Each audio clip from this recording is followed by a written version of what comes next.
The room was silent after Eric and Lisa finished their report. 20 of Earth's top leaders sat around a large table, faces grim. President Martinez tapped her pen against her notepad, the only sound in the room. 10 million people, she finally said. They might as well ask for our surrender. That's exactly what they're asking for, Eric replied. They don't see us as equals. To them, we're just resources to use. General Frank Peters slammed his fist on the table. We should show them what Earth can do. Launch everything we have. Lisa shook her head. I saw their ships up close. Our missiles would never reach them. Their shields would stop anything we throw at them. A quiet voice spoke from the corner of the room. Maybe not everything. All eyes turned to Kevin Taylor.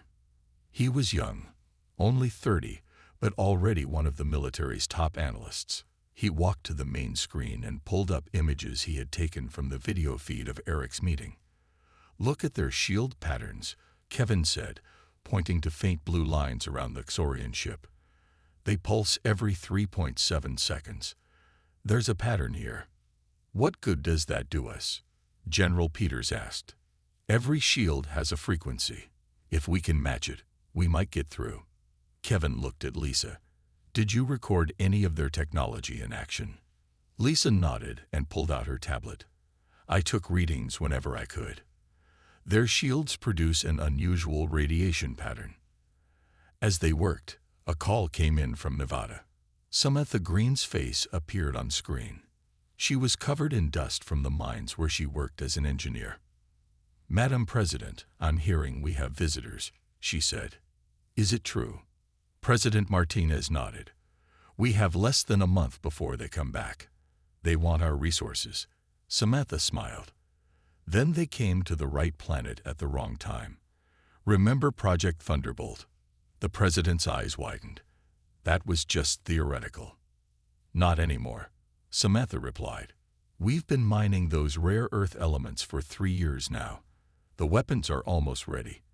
They weren't meant for space, but we can adapt them. What weapons? Eric asked.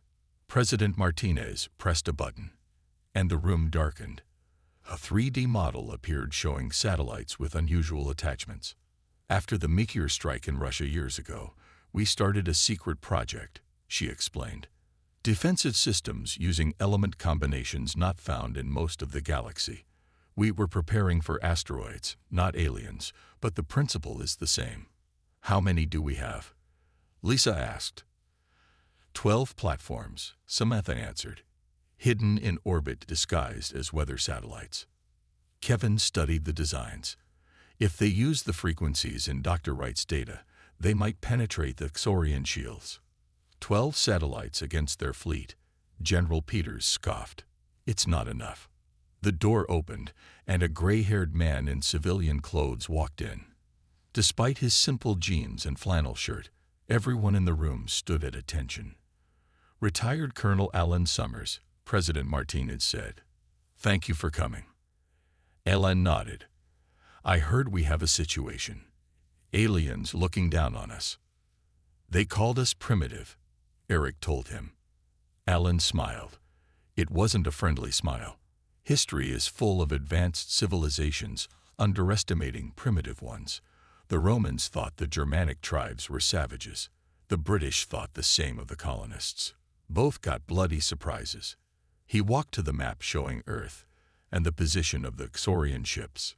We won't beat them with just 12 satellites, he said, but we might with 12 satellites, converted civilian ships, and something they don't expect us to have. What's that? Lisa asked. The greatest advantage in war. Ellen's eyes gleamed. They think we're already beaten. We're not. And for the next month, we'll work like hell to make them regret ever finding Earth. For the first time since meeting the Victorians, Eric felt a spark of hope. The message came on a Tuesday. All radio stations around the world picked it up at the same time. It was not from Earth. Commander Eric Black was eating lunch in the Navy cafeteria when the alarm sounded. His sandwich forgotten, he ran to the command center where screens showed the strange signal pattern. Scientists were already working to decode it. What do we know? Eric asked, his voice calm despite his racing heart. Dr. Lisa Wright looked up from her computer. Her eyes were wide with excitement and fear. It's definitely not one of ours. The signal came from just beyond Mars' orbit. Something big is out there. 3 days later, the world had its answer. The aliens called themselves the Xorians. They had huge ships and technology that made Earth's best look like toys. They wanted to talk, and they asked for Eric by name. Why me? Eric asked the president during the emergency meeting. President Olivia Martinez sighed. They scanned our military databases. They picked you because you have experience with first contact protocols. You've written papers on meeting alien life. Those were just theories, Eric protested. Well, now you get to test them, she replied. Dr. Wright will go with you. Her knowledge of language and science will help. The Xorians are sending a small ship to pick you up tomorrow. The alien shuttle was smooth and silver, without any visible engines. It landed in an open field in Virginia. Eric and Lisa boarded with small bags and racing thoughts. Neither spoke much during the trip to the main Xorian ship. They were too busy looking out the windows at Earth growing smaller below them. The main ship was enormous.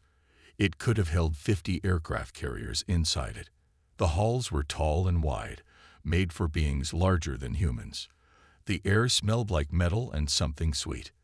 High Admiral Zex Tull met them in what seemed like a throne room.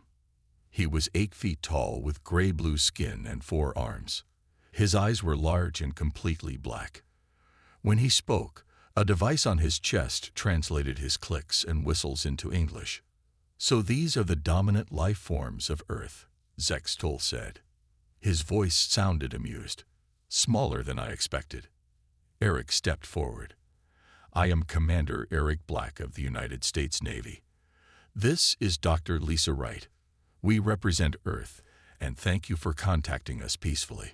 The alien made a sound that might have been laughter. Peaceful. For now. We have studied your world for some time. Your technology is primitive. Your weapons would not scratch our smallest vessels. Lisa frowned. Then why contact us at all? Efficiency, Zex Tull replied.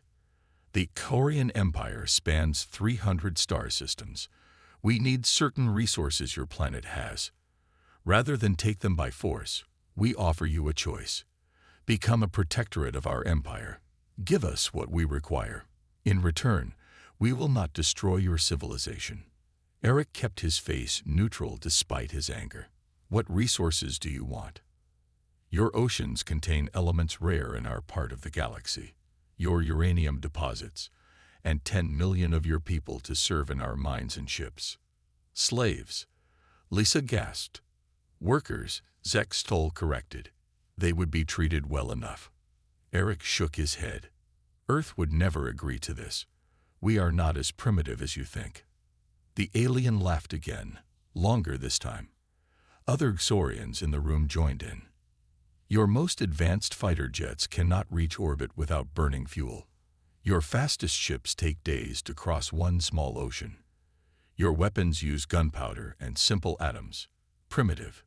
We decline your offer, Eric said firmly. Zex Tull stood, towering over them. You have 1 standard month to reconsider. After that, there will be consequences. He waved one of his 4 hands. Return them to Earth. Let them deliver our message. As they were led back to the shuttle, Lisa whispered to Eric, What are we going to do? Eric watched the Xorians closely. I don't know yet, but they made one big mistake. What's that? They underestimated us, and they told us exactly when they're coming back. Day and night, Earth prepared. On the surface, things looked normal. News reports talked about peaceful meetings with aliens. World leaders smiled for cameras. But underground and in secret bases, the real work happened. Jake Miller had been building custom ships for rich people for 15 years. Now he worked on something much more important. His team took ordinary cargo vessels and fishing boats and changed them into weapons. These looked normal from the outside, he explained to Eric and Lisa during their visit to his shipyard in Seattle. But inside, they're very different. He pointed to a fishing boat being worked on by 30 people. The radar will show a simple boat with a small engine. But we've put in special motors that use the new element combinations from Samantha's mines. They're 10 times more powerful and don't show up on scans. What about weapons? Eric asked. Jake smiled and pressed a button on his tablet. Panels opened on the side of the boat, revealing sleek missile launchers. Hidden in plain sight, the missiles are small but packed with the new materials. They target heat and energy patterns. If Kevin's right about their shield frequencies, these will find the weak spots. Meanwhile, in a lab in Colorado, Dr. Diane Harris worked with a team of physicists on targeting systems. Tall windows showed mountain views, but no one had time to look. They had been working for 20 days straight.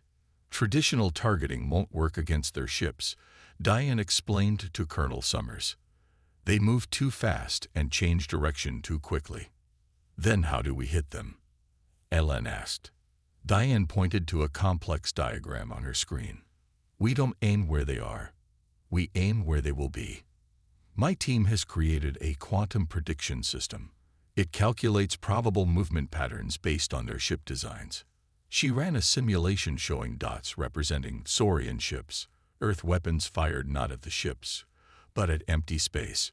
Seconds later, the ships moved into those spaces and were hit. Will it work in real battle conditions? Alan asked. Diane nodded. The more data we get during the fight, the better it will work. Every shot will make the next one more accurate. All over the world, military forces trained while pretending to stand down. Pilots practiced in simulators instead of real planes to hide their activities. Submarines silently moved into new positions. Soldiers learned new tactics for fighting larger, stronger enemies. In his bedroom in Portland, 19-year-old Billy Chen hadn't slept in 3 days. Empty energy drink cans surrounded his computer. The government had found him after he hacked into a defense system just to see if he could. Instead of arrest, they gave him a job. Billy created battle simulations more complex than any before. His programs ran millions of possible scenarios for the coming fight. The results weren't good. 23%, he told Lisa when she came to check his progress. That's our best chance of winning according to my latest simulation. Lisa looked at the screen showing Earth forces being overwhelmed by Saurian ships. Can we improve those odds? Billy took a long drink from his 10th energy drink of the day. Maybe. The simulation showed 3 key factors in scenarios where we win. First, we need complete surprise. Second, we need to hit their command ships first. And third, we need to disable their communication systems quickly. He pointed to a ship larger than the others. This one, the one you met High Admiral Zex Toulon. If we can destroy or disable it early in the battle, their fleet gets confused. Their chain of command breaks down. Lisa studied the simulation. Can we do it? Billy ran his hands through his messy hair. It would take incredible timing and a lot of luck. But yes, it's possible. As the deadline approached, Earth appeared calm and defeated on the surface. But underneath it was a planet preparing for the fight of its life. The Ixorians would return in 3 days. They came at dawn. First, one massive ship appeared in orbit, then another and another. Within an hour, 50 Ixorian warships surrounded Earth like a net. Each one was larger than anything humans had ever built. Their hulls gleamed in the sunlight as they positioned themselves around the planet. In the White House Situation Room, President Martinez watched the screens with a tight jaw. How many people know about our real plan? Less than 200 worldwide, Colonel Allen answered. Everyone else believes we're surrendering. The largest screen showed a live feed from space. High Admiral Zex Tull's face filled it. His 4 arms crossed over his chest. His black eyes showed no emotion. People of Earth, he began, his translation device making his voice sound almost bored. Your time to decide has ended. What is your answer? President Martinez stepped forward, her face a perfect mask of defeat. High Admiral, we wish to discuss the terms of our Cooperation. Zextol nodded. A wise choice. We will begin resource collection immediately.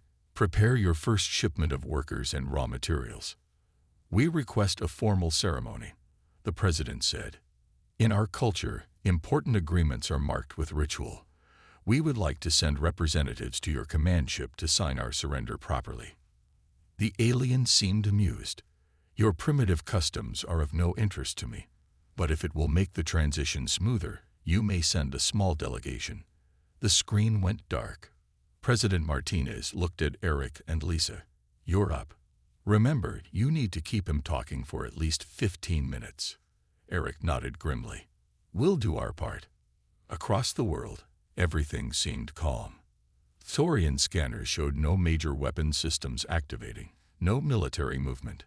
News broadcasts showed solemn announcements about Earth's new partnership with the advanced alien civilization. People were told to stay indoors for their safety during the transition. In Seattle, Jake Miller watched the Xorian ships from the deck of his fishing boat. 10 other boats like his were scattered across the bay, looking like they were preparing for a normal day's work. But they weren't fishing boats anymore. Team ready? He asked quietly into his radio. Ready, came the responses from the other captains. In the hidden mountain base in Colorado, Dr. Diane Harris and her team monitored the Xorian fleet movements. They're exactly where Billy's simulations predicted, she said. Upload targeting data to all platforms. Deep below the Nevada desert, Samantha Green stood in front of Project Thunderbolt's control room. Screens showed 12 satellites in orbit, still disguised as weather monitors. Weapon systems charged and ready, she reported, waiting for the signal. In space, a small shuttle carried Eric and Lisa toward the Xorian command ship. 5 other shuttles from different countries followed behind, each carrying representatives for the surrender ceremony. They're not scanning the shuttles very carefully, Lisa whispered, checking her instruments. They don't see us as a threat. Eric nodded. That's their second mistake. He touched the small device in his pocket. It looked like a pen, but was actually a signal transmitter. Once activated, it would tell all Earth forces to begin the attack. The shuttle docked with a massive alien ship. Xorian guards met them, towering over the humans. They were led through grand hallways to the same throne room where they had first met Zextol. The High Admiral looked down at them from his raised platform. You return as defeated beings, he said. Your planet now belongs to the Xorian Empire. Eric stepped forward, hands raised in apparent submission. We come to finalize our agreement. We have prepared documents explaining Earth's resources and population centers. Zextol waved one of his 4 hands dismissively. Show me. Eric slowly reached into his pocket and pulled out the pen-shaped device. Everything you need to know about Earth is right here. As he pretended to activate the documents, he pressed the hidden button. The signal went out. The trap was set. 3 seconds after Eric pressed the button, the universe changed. On the Xorian command ship, the lights flickered. Zextol looked up in confusion. What is happening? Eric smiled. You called us primitive. You should have studied your history. Primitive doesn't mean harmless. Across Earth's orbit, 12 weather satellites suddenly transformed. Hidden panels opened, revealing weapons unlike anything seen before. They fired beams of blue-white energy at the Xorian fleet, each beam pulsing exactly 3.7 seconds apart. In Seattle, Jake Miller shouted to his crew. Now, his fishing boat and 10 others suddenly increased speed, moving faster than any normal boat could. Panels slid open on their sides, and missiles shot toward the Xorian ships hovering above the water. In the Colorado base, Dr. Diane Harris watched her screens as data flowed in. Target lock confirmed. Quantum prediction system online.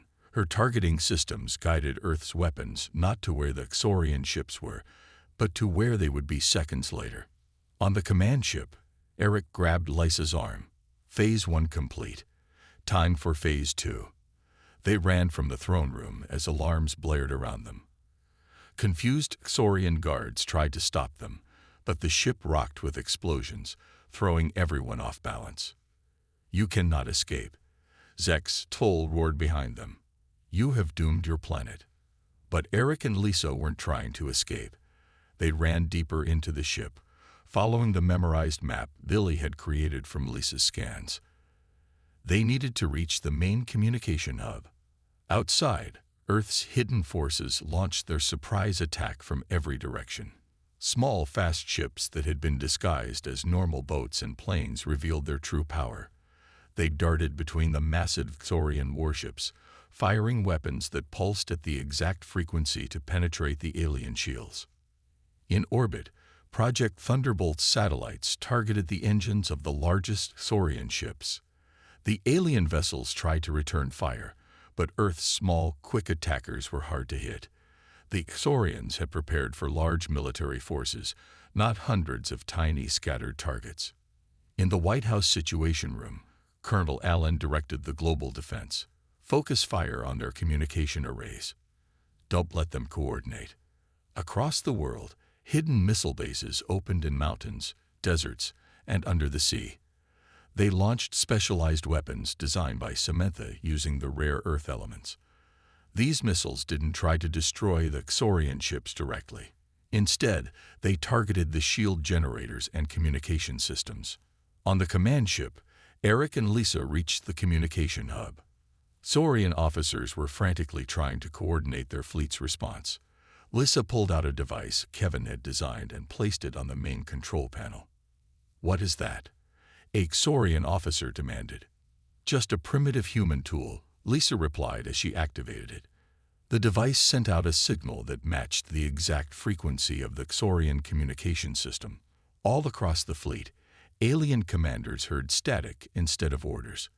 Their carefully organized battle plans fell apart as ships could no longer coordinate with each other. Eric pulled Lisa away from the angry aliens. "Time to go." They ran toward the shuttle bay, dodging confused Xorians along the way. Outside, the battle raged. Earth was taking heavy damage. 3 of Jake's converted ships had been destroyed. 2 of the Thunderbolt satellites were gone. But the Xorians were suffering worse. Without communication, their ships fired blindly or crashed into each other trying to avoid Earth's attacks. High Admiral Zex Toll reached the bridge of his command ship to find chaos. "How is this happening?" he demanded. "They are primitive. Their technology is centuries behind ours." A Xorian officer looked up from a damaged console. "Sir, they're not attacking like we expected. They're using our own shield frequencies against us. They're targeting weaknesses we didn't know we had." For the first time, Zex Toll felt something he had never expected to feel when facing humans. The battle for Earth reached its peak. From his fishing boat, now badly damaged, Jake Miller watched a Xorian ship crash into the ocean. Its shields had failed after 3 direct hits from his missiles. The water boiled around it as it sank. 2 more coming in from the north, his radar operator called. Jake nodded grimly. "Tell everyone to move to position B, use the cloud cover." His fleet was down to 6 boats now. They had lost too many friends already. In orbit, Samantha directed the remaining Thunderbolt satellites. 8 were still working, firing their energy beams at the largest Xorian ships. "Target their flagship," she ordered. "Use everything we've got left." The satellites turned as one, aiming at the massive command ship where Eric and Lisa were still trying to escape. Inside that ship, alarms blared as the 2 humans ran through smoke-filled corridors. They had done their part by disrupting communications. Now they needed to get back to their shuttle before the ship was destroyed.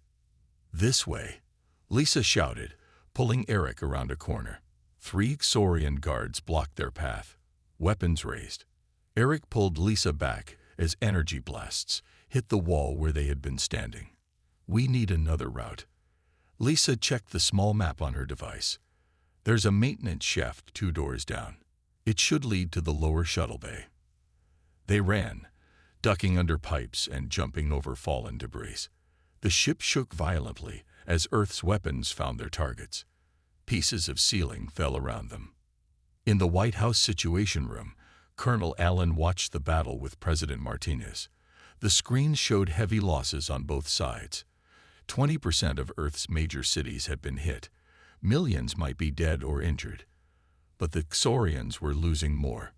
"We've destroyed 18 of their capital ships," an officer reported. "But we've lost most of our converted vessels and half the Thunderbolt platforms." "What about the command ship?" President Martinez asked. "Still operational, but heavily damaged." No word from Commander Black or Dr. Wright. The president's face showed the weight of her decisions. "Keep pressing the attack. We can't give them time to regroup." In the Colorado base, Dr. Diane Harris worked frantically to improve her targeting systems. The more data they collected from the battle, the better her quantum predictions became. "I've got something," she announced to her team. "Their shields all connect to a central frequency generator. If we hit all the remaining ships at the exact same moment with the exact same frequency, we could bring down all their shields at once." A young physicist finished her thought. Diane nodded. "Exactly. But we'd need every weapon we have left to fire simultaneously." She sent the plan to Colonel Allen, who immediately approved it. The order went out to all Earth forces: prepare for synchronized attack. On the Xorian command ship, High Admiral Zex Toll watched his fleet falling apart. Half his ships were destroyed or disabled. The others were fighting individually without coordination. How could this happen? He demanded of his officers. They were supposed to be primitive. "Sir," one officer replied, "they appear to have studied our technology and found weaknesses we didn't know existed.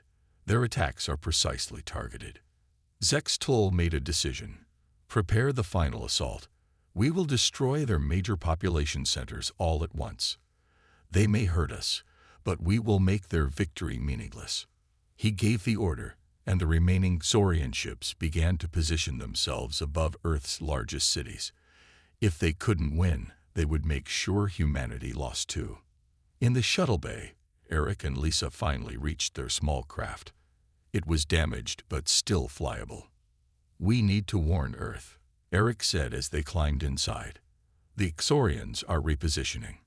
Lisa checked her scanner. "They're moving above our cities. I think they're planning a final attack." As they prepared for launch, they received a message from Colonel Allen. "All forces prepare for synchronized attack in 3 minutes. Target data incoming." Eric looked at Lisa. "We need to get clear of this ship. Now." The shuttle's engines fired as they made their desperate escape from the dying command ship. Eric and Lisa's shuttle barely cleared the Xorian command ship when the synchronized attack began. All across Earth, the remaining weapons systems fired at once. The fishing boats launched their last missiles. The mountain bases fired their remaining rockets.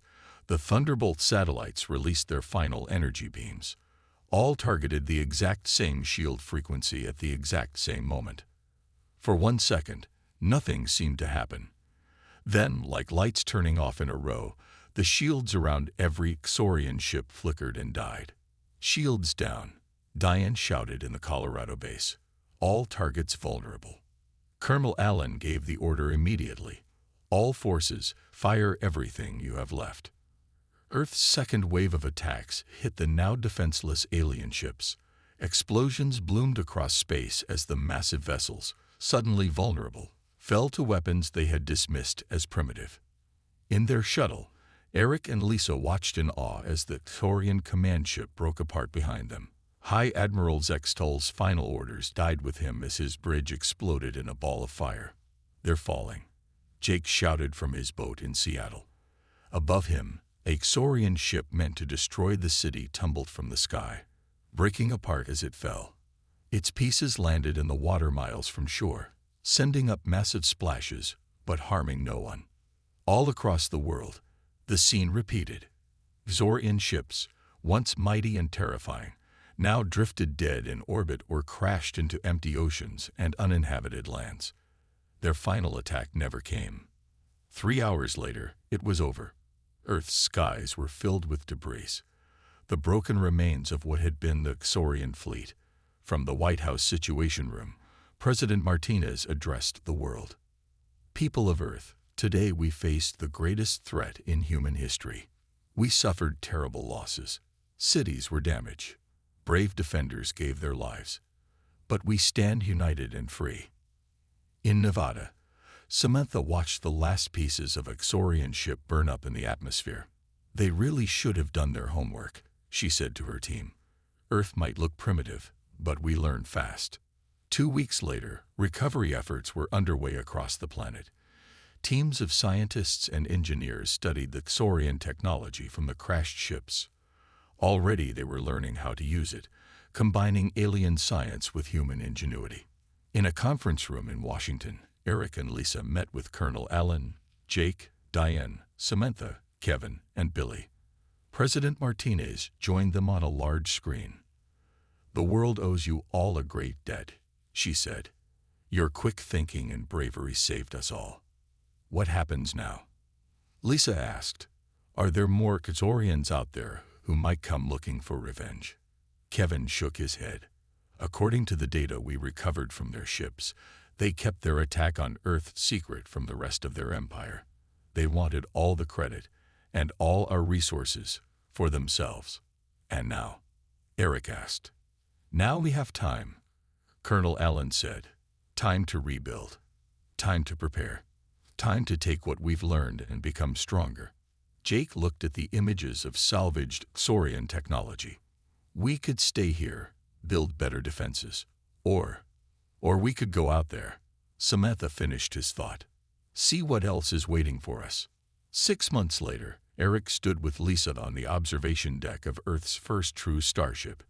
Built from salvaged Xorian parts combined with human engineering, it was ready for its maiden voyage. Below them, engineers made final checks on the hybrid engines. The ship was named Defiance. "Think we'll find more aliens who underestimate us?" Lisa asked. Eric smiled. "Probably. But they'll learn the same lesson the Xorians did." Through the large windows, they could see the debris field that once was the mighty Xorian fleet, now just space dust orbiting Earth. "Ready for launch, Commander." A voice called over the intercom. Eric looked at Lisa, then back to Earth below them. "Ready. Let's show the galaxy what primitive humans can really do." The engines hummed to life, and humanity took its first true step to the stars.